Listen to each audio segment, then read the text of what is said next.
বিসমিল্লাহির রহমানির রহিম। আসসালামু আলাইকুম ওয়া রাহমাতুল্লাহি ওয়া বারাকাতুহু। প্রিয় শিক্ষার্থী, সম্মানিত অভিভাবক, সবাইকে আজকের ক্লাসে স্বাগত জানাচ্ছি। আমি মোহাম্মদ বেলাল উদ্দিন, প্রভাষক অর্থনীতি, Bandarban collectorate school and college. প্রিয় শিক্ষার্থীরা, আজকের ক্লাসটি একাদশ এবং দ্বাদশ শ্রেণীর জন্য। পাঠ পরিচিতি, অর্থনীতি প্রথম পত্র, তৃতীয় অধ্যায়, উৎপাদন, উৎপাদন ব্যয় ও আয়। প্রিয় শিক্ষার্থীরা, আজকের ক্লাসটি মনোযোগ দিয়ে করলে পরিবর্তনীয় উপকরণ অনুপাত বিধি বা উপকরণ উৎপাদন সম্পর্ক ব্যাখ্যা করতে পারবে। পরিবর্তনীয় উপকরণ অনুপাত বিধি বা উপকরণ উৎপাদন সম্পর্কের প্রশ্নটি ডিগ্রি, অনার্স ও মাস্টার্সের যে সকল শিক্ষার্থীদের অর্থনীতি রয়েছে তাদেরও আসে, সেজন্য ক্লাসটি মনোযোগ দিয়ে দেখবে। পরিবর্তনীয় উপকরণ অনুপাত বিধি বা the law of variable proportions. স্বল্পকালে স্থির উপকরণের বা উপাদানের সাথে পরিবর্তনীয় উপকরণের নিয়োগ বাড়াতে থাকলে স্থির ও পরিবর্তনীয় উপকরণের অনুপাতের পরিবর্তন হয়। ফলে উৎপাদন ক্ষেত্রে যে প্রভাব পরিলক্ষিত হয় তাকে পরিবর্তনীয় উপকরণ অনুপাত বিধি বলে।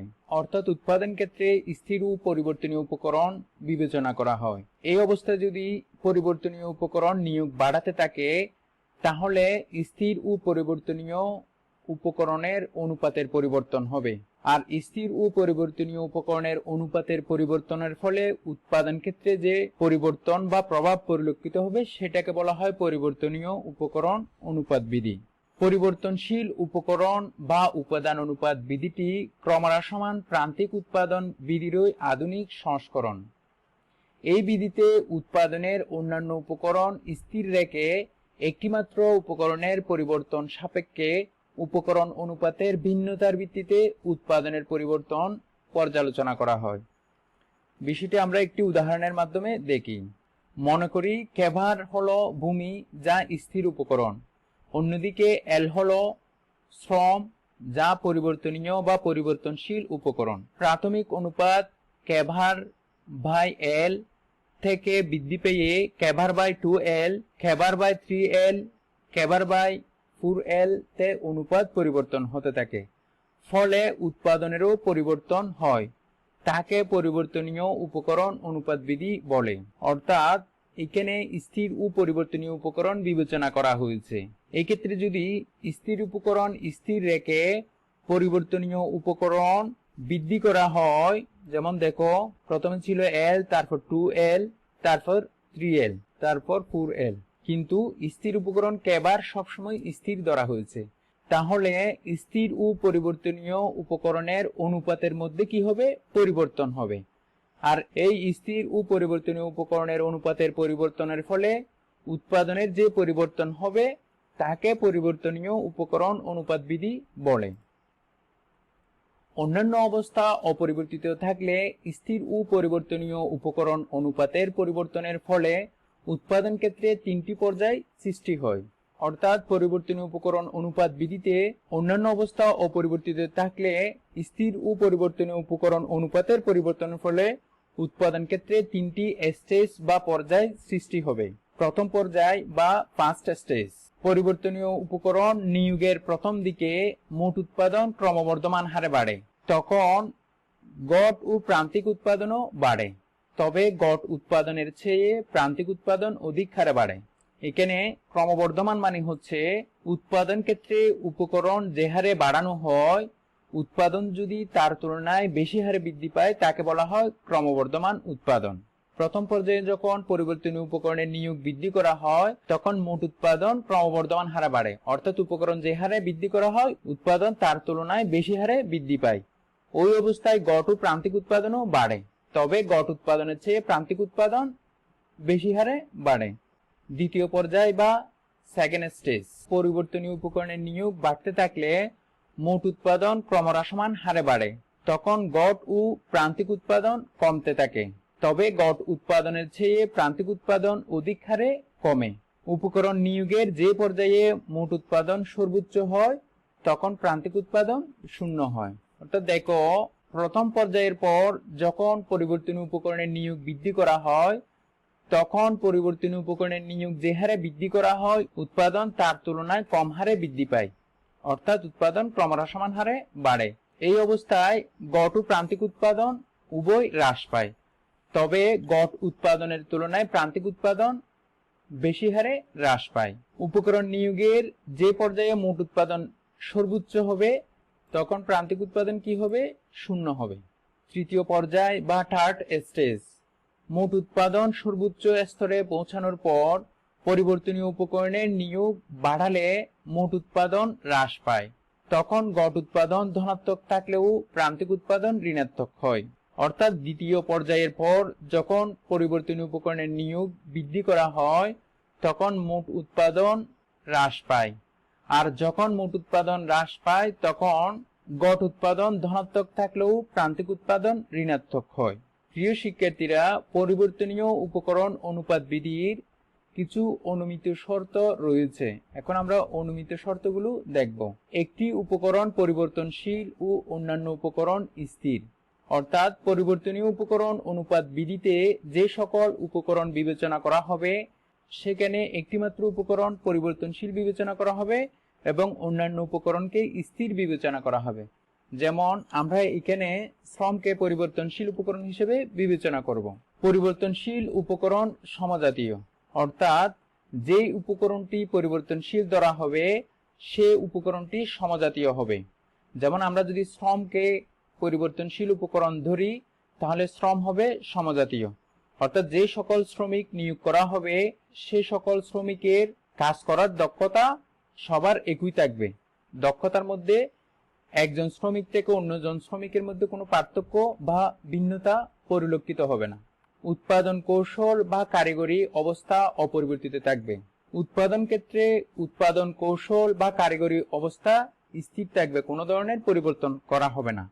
স্বল্পকালীন সময় বিবেচ্য, যে পরিবর্তনীয় উপকরণ অনুপাত বিধি হলো স্বল্পকালীন ধারণা, সেজন্য যদি আমরা স্বল্পকাল বিবেচনা না করি তাহলে পরিবর্তনীয় উপকরণ অনুপাত বিধি কার্যকর হবে না।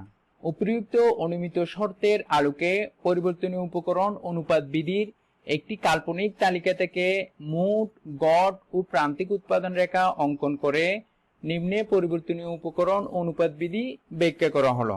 প্রিয় শিক্ষার্থীরা, এখন আমরা একটি কাল্পনিক সূচি বা তালিকা তৈরি করি। প্রথমে আমরা স্থির উপকরণ মূলধন ধরলাম, দ্বিতীয় কলামে আমরা পরিবর্তনশীল উপকরণ শ্রম ধরলাম, তৃতীয় কলামে উপকরণ অনুপাত ধরলাম, চতুর্থ কলামে মোট উৎপাদন ধরলাম। এখন স্থির উপকরণ যেহেতু স্থির হবে সেজন্য 1 একক করে ধরলাম। পরিবর্তনশীল উপকরণ 1 একক, 2 একক, 3 একক, 4 একক, 5 একক, 6 একক। তাহলে এখন উপকরণ অনুপাত কি হবে? 1:1, 1:2, 1:3, 1:4, 1:5, 1:6। তাহলে এখানে উপকরণ অনুপাতের পরিবর্তনের ফলে উৎপাদনেরও পরিবর্তন হবে। প্রথমে ধরলাম মোট উৎপাদন 5 একক, তারপর 12 একক, 18 একক, 20 একক, 20 একক, 18 একক। এই মানগুলো কাল্পনিক মান। এখন আমরা এখান থেকে গড় উৎপাদন বের করব। গড় উৎপাদন, তাহলে দেখো প্রিয় শিক্ষার্থীরা, গড় উৎপাদনের সূত্র কি ছিল?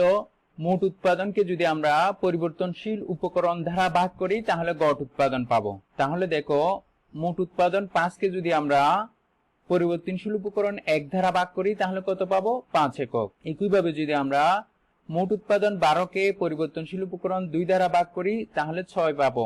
একইভাবে 18 কে যদি আমরা 3 দিয়ে ভাগ করি তাহলে 6 একক পাবো।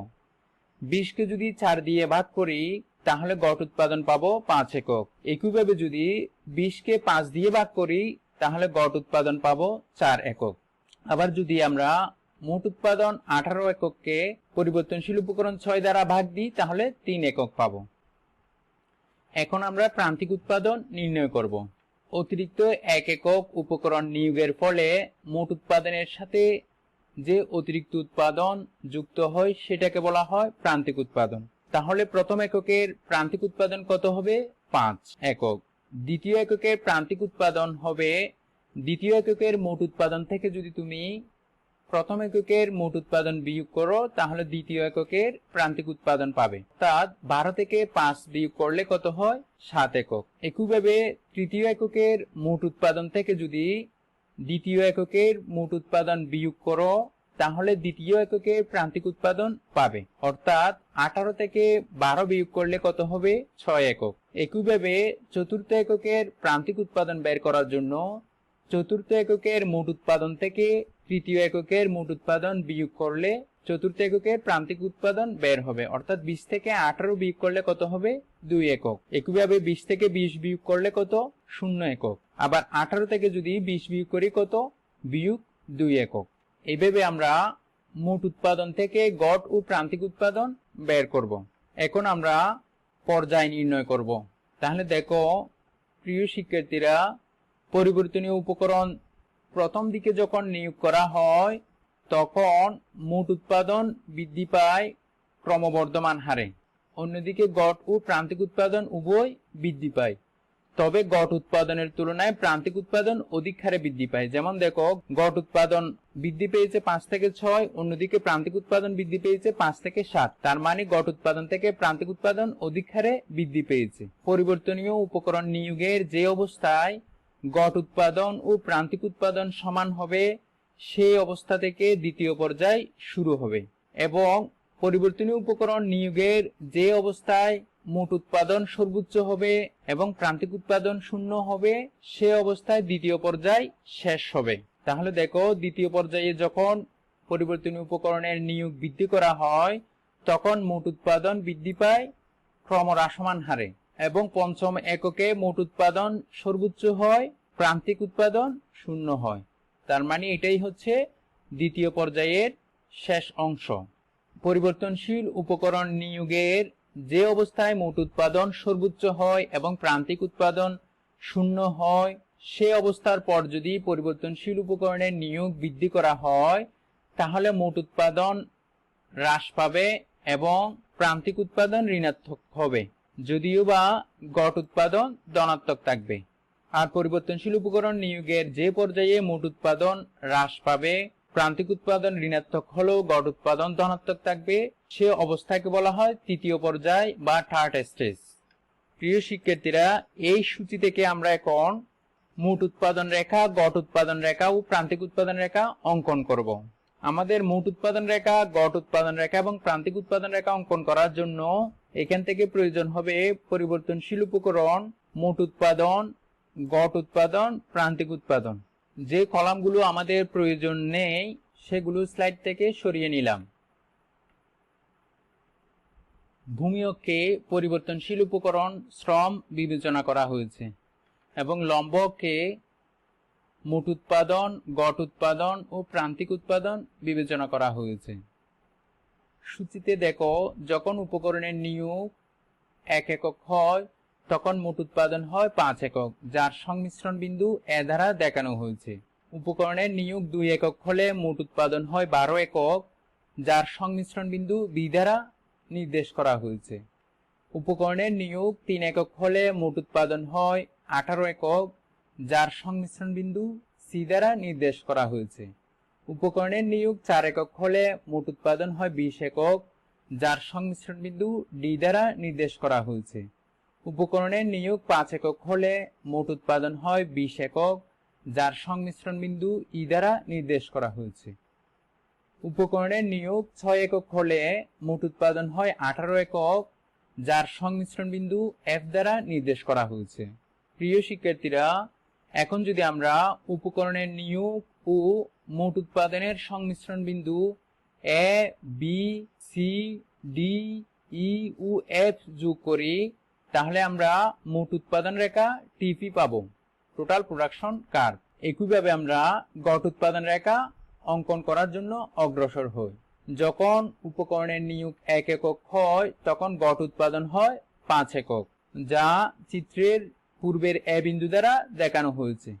কারণ এ বিন্দুতে উপকরণের নিয়োগ যখন 1 একক হয় তখন মোট উৎপাদনও হয় 5 একক, গড় উৎপাদনও হয় 5 একক। এরপর উপকরণের নিয়োগ 2 একক করা হলে গড় উৎপাদন হয় 6 একক, যার সংমিশ্রণ বিন্দু চিত্রে B1 দ্বারা দেখানো হয়েছে। একইভাবে উপকরণের নিয়োগ 3 একক করা হলে গড় উৎপাদন হয় 6 একক, যার সংমিশ্রণ বিন্দু C1 দ্বারা দেখানো হয়েছে। উপকরণের নিয়োগ 4 একক হলে গড় উৎপাদন হয় 5 একক, যার সংমিশ্রণ বিন্দু D1 দ্বারা দেখানো হয়েছে। উপকরণের নিয়োগ 5 একক হলে গড় উৎপাদন হয় 4 একক, যার সংমিশ্রণ বিন্দু E1 দ্বারা দেখানো হয়েছে। উপকরণের নিয়োগ 6 একক হলে গড় উৎপাদন হয় 3 একক, যার সংমিশ্রণ বিন্দু F1 দ্বারা দেখানো হয়েছে। প্রিয় শিক্ষার্থীরা, এখন যদি আমরা পরিবর্তনশীল উপকরণের নিয়োগ ও গড় উৎপাদনের সংমিশ্রণ বিন্দু A, B1, C1, D1, E1 O F1 যোগ করি, তাহলে গড় উৎপাদন রেখা FE পাবো, অর্থাৎ এভারেজ প্রোডাকশন কার্ভ পাবো। একইভাবে আমরা এখন প্রান্তিক উৎপাদন নির্ণয় করার জন্য অগ্রসর হব। যেহেতু প্রান্তিক উৎপাদন ঋণাত্মক মান আছে, সেজন্য আমরা লম্ব অক্ষে ঋণাত্মক মান ধরব, -2, -4। সূচিতে দেখো, যখন উপকরণের নিয়োগ 1 একক হয় তখন প্রান্তিক উৎপাদন 5 একক, যার সংমিশ্রণ বিন্দু পূর্বের এ দ্বারা দেখানো হয়েছে। তাহলে দেখো, এখানে এ বিন্দুতে যেহেতু মোট উৎপাদন, গড় উৎপাদন ও প্রান্তিক উৎপাদন সমান, সেহেতু চিত্রের মধ্যেও এ বিন্দুতে টিপি রেখা, এফি রেখা ও এমপি রেখার অবস্থান থাকবে। উপকরণের নিয়োগ 2 একক হলে প্রান্তিক উৎপাদন হয় 7 একক, যার সংমিশ্রণ বিন্দু চিত্রে B2 দ্বারা দেখানো হয়েছে। উপকরণের নিয়োগ 3 একক হলে প্রান্তিক উৎপাদন হয় 6 একক, যা পূর্বের C1 বিন্দুতে দেখানো হয়েছে। C1 বিন্দুতে গড় উৎপাদন ও প্রান্তিক উৎপাদন সমান বলে C1 বিন্দুতে গড় উৎপাদন রেখা ও প্রান্তিক উৎপাদন রেখার অবস্থান বজায় থাকবে। 4 একক উপকরণ নিয়োগ করলে প্রান্তিক উৎপাদন হয় 2 একক, যার সংমিশ্রণ বিন্দু চিত্রে D2 দ্বারা দেখানো হয়েছে। উপকরণের নিয়োগ 5 একক হলে প্রান্তিক উৎপাদন হয় 0 একক, যার সংমিশ্রণ বিন্দু চিত্রে E2 দ্বারা দেখানো হয়েছে। উপকরণের নিয়োগ 6 একক হলে প্রান্তিক উৎপাদন 0 থেকে হ্রাস পেয়ে হয় -2 একক, যা চিত্রে F2 দ্বারা দেখানো হয়েছে। প্রিয় শিক্ষার্থীরা, এখন যদি আমরা পরিবর্তনশীল উপকরণের নিয়োগ ও প্রান্তিক উৎপাদনের সংমিশ্রণ বিন্দু A, B2, C1, D2, E2 O F2 যোগ করি, তাহলে প্রান্তিক উৎপাদন রেখা বা এমপি রেখা পাবো, মার্জিনাল প্রোডাকশন কার্ভ। প্রিয় শিক্ষার্থীরা, এখানে দেখো 3টি পর্যায়ের উদ্ভব হয়েছে, অর্থাৎ 3টি স্টেজের উদ্ভব হয়েছে। যেমন উপকরণ নিয়োগের প্রথম দিকে মোট উৎপাদন ক্রমবর্ধমান হারে বৃদ্ধি পায়, অর্থাৎ পরিবর্তনীয় উপকরণ যে হারে নিয়োগ করা হয় মোট উৎপাদন তার তুলনায় অধিক হারে বৃদ্ধি পায়। ওই অবস্থায় গড় উৎপাদন ও প্রান্তিক উৎপাদন উভয় বৃদ্ধি পায়, তবে গড় উৎপাদনের তুলনায় প্রান্তিক উৎপাদন অধিক হারে বৃদ্ধি পায়। 3 একক উপকরণ নিয়োগের ক্ষেত্রে গড় উৎপাদন ও প্রান্তিক উৎপাদন সমান হয়। 3 একক উপকরণ নিয়োগের পর যদি পরিবর্তনীয় উপকরণের নিয়োগ বৃদ্ধি করা হয়, তাহলে মোট উৎপাদন ক্রমহ্রাসমান হারে বৃদ্ধি পায়, অর্থাৎ পরিবর্তনীয় উপকরণ যে হারে বৃদ্ধি করা হয় উৎপাদন তার তুলনায় কম হারে বৃদ্ধি পায়। তাহলে তৃতীয় এককের পর যখন পরিবর্তনীয় উপকরণ বৃদ্ধি করা হয় তখন মোট উৎপাদন ক্রমহ্রাসমান হারে বৃদ্ধি পায়, গড় উৎপাদন ও প্রান্তিক উৎপাদন হ্রাস পায়, তবে গড় উৎপাদনের তুলনায় প্রান্তিক উৎপাদন অধিক হারে হ্রাস পায়। যখন 5 একক উপকরণ নিয়োগ করা হয় তখন মোট উৎপাদন হয় সর্বোচ্চ 20 একক, অন্যদিকে প্রান্তিক উৎপাদন হয় 0। 5 এককের পর যদি পরিবর্তনীয় উপকরণের নিয়োগ আরো বৃদ্ধি করা হয় তাহলে মোট উৎপাদন 20 একক থেকে হ্রাস পাবে, অন্যদিকে গড় উৎপাদন ও প্রান্তিক উৎপাদন উভয় হ্রাস পাবে। তবে দেখো চিত্রে, এই অবস্থায় গড় উৎপাদন ধনাত্মক থাকলেও প্রান্তিক উৎপাদন ঋণাত্মক হয়। তাহলে দেখো প্রিয় শিক্ষার্থীরা, উপকরণ নিয়োগের 3 এককের আগ পর্যন্ত হবে প্রথম পর্যায় বা ফার্স্ট স্টেজ, তৃতীয় একক থেকে পঞ্চম একক উপকরণ নিয়োগ পর্যন্ত হবে দ্বিতীয় পর্যায় বা সেকেন্ড স্টেজ। উপকরণ নিয়োগের যে অবস্থায় প্রান্তিক উৎপাদন ও গড় উৎপাদন সমান হবে সে অবস্থা থেকে দ্বিতীয় পর্যায় শুরু হবে। আবার অন্যদিকে উপকরণ নিয়োগের যে অবস্থায় মোট উৎপাদন সর্বোচ্চ হবে এবং প্রান্তিক উৎপাদন 0 হবে সে অবস্থায় দ্বিতীয় পর্যায়ের শেষ হবে। উপকরণ নিয়োগের যে অবস্থায় মোট উৎপাদন সর্বোচ্চ, প্রান্তিক উৎপাদন শূন্য হবে, তারপর যদি উপকরণ নিয়োগ করা হয় তাহলে মোট উৎপাদন হ্রাস পাবে। গড় উৎপাদন ধনাত্মক থাকলেও প্রান্তিক উৎপাদন ঋণাত্মক হবে, আর সে অবস্থাকে বলা হবে তৃতীয় পর্যায় বা থার্ড স্টেজ। প্রিয় শিক্ষার্থীরা, স্বল্পকালীন উৎপাদন ক্ষেত্রে যেহেতু তিনটি পর্যায় বা তিনটি স্টেজের সৃষ্টি হয়, তাহলে প্রশ্ন দেখা দেয় যে কোনো উৎপাদক কোন পর্যায়ে বা কোন স্টেজে উৎপাদন করবে, প্রথম পর্যায়ে নাকি দ্বিতীয় পর্যায়ে নাকি তৃতীয় পর্যায়ে। কাম্য বা যুক্তিসঙ্গত পর্যায়, অপটিমাম অর রেশিওনাল স্টেজ। উপরে প্রদত্ত তালিকা এবং চিত্র থেকে বোঝা যায় প্রথম পর্যায়ে মোট উৎপাদন সর্বোচ্চ হয় না। এক্ষেত্রে পরিবর্তনশীল উপকরণের নিয়োগ বৃদ্ধি উৎপাদনকারীর নিকট লাভজনক। তৃতীয় পর্যায়ে মোট উৎপাদন হ্রাস পায় ও প্রান্তিক উৎপাদন ঋণাত্মক হয়ে পড়ে, তাই তৃতীয় পর্যায়ে উপকরণ নিয়োগ অলাভজনক হবে। যেহেতু প্রথম ও তৃতীয় পর্যায়ে উৎপাদন সিদ্ধান্ত লাভজনক নয়, তাই এই স্তর দুটিকে আনইকোনমিক রিজিয়ন বলা হয়, কিন্তু দ্বিতীয় পর্যায়কে কাম্য পর্যায় বলা হয়, কারণ এই পর্যায়ে মোট উৎপাদন সর্বোচ্চ অবস্থায় প্রান্তিক উৎপাদন শূন্য হয় এবং পরিবর্তনশীল উপকরণের দক্ষ ব্যবহার নিশ্চিত হয়। প্রিয় শিক্ষার্থীরা, পরিবর্তনীয় উপকরণ অনুপাত বিধির কিছু সীমাবদ্ধতা বা লিমিটেশনস রয়েছে, সেগুলো আমরা দেখব। সীমাবদ্ধতা বা লিমিটেশনস। দীর্ঘকালীন সময়ে এই সম্পর্ক কার্যকর হয় না। যেহেতু দীর্ঘকালীন সময়ে উভয় উপকরণ পরিবর্তনশীল বিবেচনা করা হয়, সেজন্য যদি উৎপাদন ক্ষেত্রে দীর্ঘকাল বিবেচনা করা হয় তখন পরিবর্তনীয় উপকরণ অনুপাত বিধি কার্যকর হয় না। কোনো উপকরণের সকল একক সমজাতীয় হওয়ার সম্ভাবনা কম। পরিবর্তনীয় উপকরণ অনুপাত বিধিতে যে উপকরণটি পরিবর্তনশীল বিবেচনা করা হয়েছে সেই উপকরণকে সমজাতীয় হতে হবে বলে বিবেচনা করা হয়েছে, কিন্তু প্রকৃতপক্ষে উপকরণের সকল একক সমজাতীয় হয় না। যেমন দুইজন শ্রমিকের মধ্যে একজনের তুলনায় অন্যজন দক্ষ হতে পারে, আবার অদক্ষ হতে পারে, তার মানে দুইজন শ্রমিকের দক্ষতার দিক দিয়ে সমজাতীয় নয়। উৎপাদন কৌশলের পরিবর্তন হলে এই সম্পর্ক অনিশ্চিত হয়ে পড়ে। পরিবর্তনীয় উপকরণ অনুপাত বিধিতে উৎপাদন কৌশল বা কারিগরি কৌশল স্থির বিবেচনা করা হয়েছে। কোনো কারণে যদি উৎপাদন কৌশল বা কারিগরি কৌশলের পরিবর্তন হয় তাহলে এই পরিবর্তনীয় উপকরণ অনুপাত বিধি কার্যকর হবে না। কোনো নির্দিষ্ট দ্রব্যের উৎপাদন একাধিক উপকরণের সামষ্টিক অবদানের ফল। সেক্ষেত্রে একটিমাত্র উপকরণ পরিবর্তন করে উক্ত দ্রব্যের উৎপাদন চালিয়ে যাওয়া কাল্পনিকভাবে সম্ভব, কিন্তু বাস্তবে একটিমাত্র উপকরণের পরিবর্তনের ফলে মোট উৎপাদনের পরিবর্তন খুব বেশি সম্ভব নয়। প্রিয় শিক্ষার্থীরা, আজকের ক্লাস এখানেই শেষ করছি। মহান রব্বুল আলামিন সবাইকে ভালো রাখুক, সুস্থ রাখুক, সেই দোয়া রইল। আল্লাহ হাফেজ।